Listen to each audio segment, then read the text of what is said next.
नमस्कार, मैं डॉक्टर नीता चौहान, सहायक आचार्य राजनीति विज्ञान राजकीय महाविद्यालय केकड़ी। आज अपने ई कंटेंट में थर्ड ईयर के स्टूडेंट को प्लेटो के न्याय सिद्धांत के बारे में विस्तृत जानकारी प्रदान की जाएगी। प्लेटो का न्याय सिद्धांत या प्लेटो की न्याय संबंधी धारणा। रिपब्लिक में प्लेटो ने न्याय को महत्वपूर्ण स्थान दिया है और यही कारण है कि रिपब्लिक का उपशीर्षक न्याय से संबंधित रखा गया है।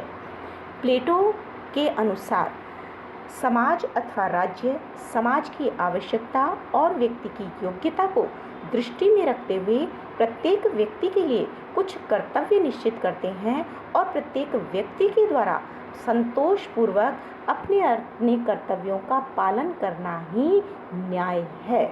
इस प्रकार प्लेटो ने न्याय की एक विस्तृत धारणा प्रस्तुत की है। प्लेटो के समय कई न्याय की धारणाएं प्रचलित थीं जिनका प्लेटो ने खंडन किया है। नंबर 1 उस समय की प्रचलित अवधारणाओं में नंबर 1 परंपरागत सिद्धांत। परंपरागत सिद्धांत की धारणा का प्रतिपादन सिफालस और उनके पुत्र पॉलीमार्कस के द्वारा किया गया। सिफालस के अनुसार सत्य बोलना और दूसरों के ऋण को चुका देना ही न्याय है। पॉलीमार्कस के अनुसार प्रत्येक व्यक्ति को उसके प्रति उचित व्यवहार देना ही न्याय है। प्लेटो ने इनकी आलोचना करते हुए कहा कि सत्य बोलने और ऋण चुकाने के रूप में न्याय की परिभाषा करना दोषपूर्ण है, क्योंकि ये दोनों ही कार्य कुछ परिस्थितियों में अन्यायपूर्ण और अनुचित हो सकते हैं। जैसे सत्य बोलते हुए दूसरे को अपने देश के सैनिक रहस्यों से अवगत कराना अन्याय है। इसी प्रकार यदि कोई व्यक्ति अपने स्वस्थ चित्त वाले मित्र से अस्त्र ले और उसके बाद अस्त्र देने वाला यदि पागल हो जाए और अपने उन अस्त्रों को वापस मांगे तो ऐसी स्थिति में उसे अस्त्र लौटाना अन्यायपूर्ण कार्य हो जाता है।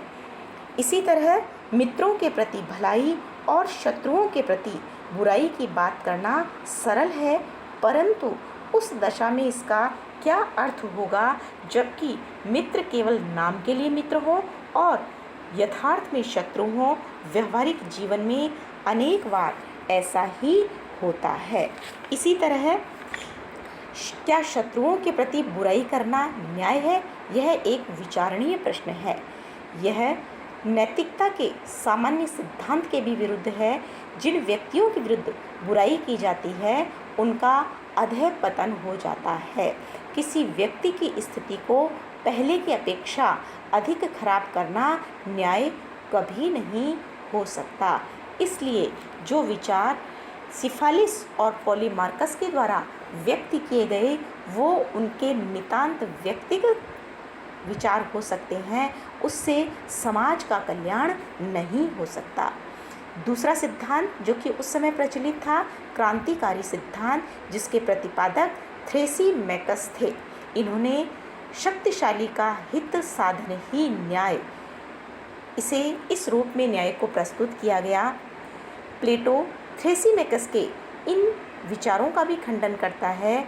उनका मानना है कि शासन करना एक कला है और सभी कलाओं का लक्ष्य अपनी स्वार्थ सिद्धि करना नहीं वरन उन वस्तुओं के दोषों को दूर करना है जिनके साथ उनका संबंध होता है। जिस प्रकार एक अच्छा शिक्षक विद्यार्थियों की त्रुटियों को दूर कर उनकी गुप्त शक्तियों को जागृत करता है, उसी प्रकार शासक का लक्ष्य भी प्रजा के दोषों, दुखों और कठिनाइयों को दूर कर उनका कल्याण करना है। इस प्रकार प्लेटो थ्रेसीमैकस की धारणा को अस्वीकार करता है। तीसरा जो प्रचलित अवधारणा थी वो है कार्य कारण सिद्धांत, जिसे ग्लाउकन के द्वारा प्रस्तुत किया गया। ग्लाउकन ने न्याय को भय का शिशु माना। ग्लाउकन के अनुसार न्याय भय की प्रवृत्ति पर आधारित है, निर्बलों की आवश्यकता है न कि शक्तिशाली का हित। प्लेटो इस धारणा से भी सहमत नहीं है। उन्होंने कहा कि यह कानून और न्याय को समझौते पर आधारित बाहरी वस्तु नहीं कहा जा सकता, बल्कि आत्मा का आंतरिक गुण कहा जा सकता है। न्याय का पालन व्यक्ति भय के कारण नहीं, बल्कि स्वाभाविक रूप से करता है। इसलिए न्याय जो है वो भय का शिशु नहीं है। इस प्रकार प्लेटो ने तात्कालिक समय में जो प्रचलित अवधारणाएं थी उनका खंडन किया और उसने यह माना कि न्याय आंतरिक आत्मा की वस्तु है, इसे बाह्य रूप में रेखांकित नहीं किया जा सकता। न्याय को के दो रूप प्लेटो ने बताए, व्यक्तिगत और सामाजिक। प्लेटो ने माना कि मानवीय आत्मा में 3 अंश होते हैं, इंद्रिय तृष्णा, शौर्य और बुद्धि। इन तीनों का उचित समन्वय ही न्याय की स्थापना के लिए आवश्यक है। उन्होंने राज्य के 4 गुण बताए, बुद्धिमत्ता, साहस, संयम और न्याय। उन्होंने 3 गुणों के लिए 3 वर्गों का निर्धारण किया, शासक वर्ग, सैनिक वर्ग और उत्पादक वर्ग। प्लेटो यह मानता था कि शासक वर्ग के पास बुद्धि होती है, सैनिक वर्ग के पास साहस होता है और उत्पादक वर्ग के पास संयम होता है। जब सभी वर्ग अपने अपने कर्तव्यों का पालन करते हैं तो न्याय की स्थापना हो सकती है। प्लेटो के न्याय सिद्धांत की निम्न विशेषताएं हैं। नंबर 1, नैतिक सिद्धांत। प्लेटो की न्याय संबंधी धारणा वैधानिक नहीं वरन नैतिक और सर्वव्यापी है। इसमें केवल वैधानिक कर्तव्यों का नहीं बल्कि समस्त प्रकार के कर्तव्यों का उल्लेख किया गया है। दूसरी विशेषता है जीवन का आंतरिक तत्व और संतुलनकारी धारणा। न्याय बाह्य वस्तु न होकर मनुष्य के अंतःकरण की पवित्र भावना है, जिसका आधार आत्मसंयम एवं आत्मत्याग है। इसमें इस बात पर बल दिया गया है कि जीवन में अति को नहीं बल्कि संतुलन को अपनाया जाना चाहिए। तीसरी विशेषता है कार्य विशिष्टता का सिद्धांत। न्याय सिद्धांत के अनुसार मानव जीवन के 3 तत्व हैं, विवेक, साहस और तृष्णा। इन 3 तत्वों को राज्य के नागरिकों में क्रमशः शासक, सैनिक और उत्पादक वर्ग में बांटा गया है और ये तय किया गया कि सभी वर्गों को अपने अपने लिए जो निर्धारित कार्य हैं वो अगर किए जाते हैं तो समाज में एकता की स्थिति होगी और न्याय की स्थापना हो सकेगी। अगली विशेषता है अति व्यक्तिवाद का विरोधी और सावयव एकता का सिद्धांत। न्याय सिद्धांत की एक महत्वपूर्ण मान्यता है कि व्यक्ति समष्टि का अंग है। समाज के विकास में व्यक्ति का विकास निहित होता है। कार्य विशिष्टता का सिद्धांत वर्गों और व्यक्तियों में भिन्नता उत्पन्न करने के लिए नहीं वरन एकता उत्पन्न करने के लिए अपनाया गया है। व्यक्ति राज्य के लिए नहीं, राज्य के प्रति उसके कर्तव्य ही हैं, अधिकार नहीं। इस प्रकार प्लेटो ने नागरिकों में कर्तव्य भावना को ही राज्य का न्याय सिद्धांत माना है। अगली विशेषता दार्शनिक शासक। न्याय की प्राप्ति के लिए यह अत्यंत आवश्यक है कि राज्य की शासन व्यवस्था विवेकशील, निस्वार्थी और कर्तव्यपरायण व्यक्तियों के हाथ में हो और उपर्युक्त गुणों से युक्त व्यक्ति को ही प्लेटो के द्वारा दार्शनिक शासक का नाम दिया गया है। प्लेटो ने जिस न्याय सिद्धांत को प्रस्तुत किया गया वह यूनान की तत्कालीन परिस्थितियों के अनुसार तो उपयोगी है, उसका महत्व है, लेकिन वर्तमान परिस्थितियों में उसे स्वीकार नहीं किया जा सकता। प्लेटो के न्याय सिद्धांत की निम्न आलोचनाएं की जाती हैं। नंबर 1, यह कानूनी धारणा नहीं वरन एक नैतिक धारणा। आज न्याय को एक कानूनी धारणा के रूप में स्वीकार किया जाता है, लेकिन प्लेटो ने जिस न्याय को प्रस्तुत किया गया वो कानूनी धारणा नहीं वरन नैतिक धारणा के रूप में प्रतिपादन किया गया है और यही इसका सबसे बड़ा दोष है। दूसरी आलोचना जो कि न्याय सिद्धांत की जाती है, दार्शनिक वर्ग को समस्त शक्तियां प्रदान करना अनुचित।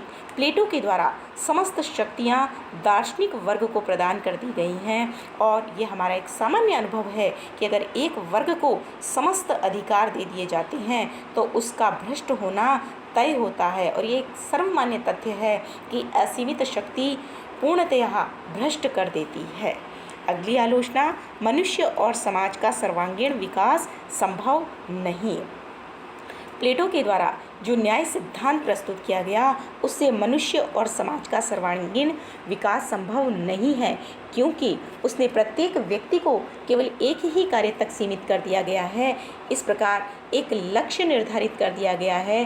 केवल एक ही कार्य पर बल देने से अन्य योग्यताओं और अन्य जो व्यक्ति के अंदर के गुण होते हैं उनका विकास नहीं हो पाता। इस प्रकार सर्वांगीण विकास के लिए यह अनुपयोगी है। अगली जो आलोचना की जाती है, गुणों के निर्धारण का कोई आधार नहीं।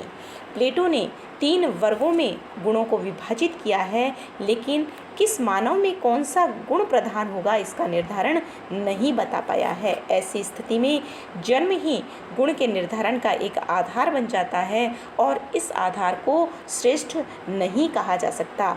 इस बात की गारंटी नहीं है कि दार्शनिक की संतान भी विवेक और ज्ञान से युक्त होगी। इस प्रकार गुणों के निर्धारण का कोई आधार नहीं बनाया गया है। अगली आलोचना, वर्तमान समय के राज्यों पर लागू करना संभव नहीं। प्लेटो के न्याय सिद्धांत को वर्तमान समय के राज्यों में लागू नहीं किया जा सकता।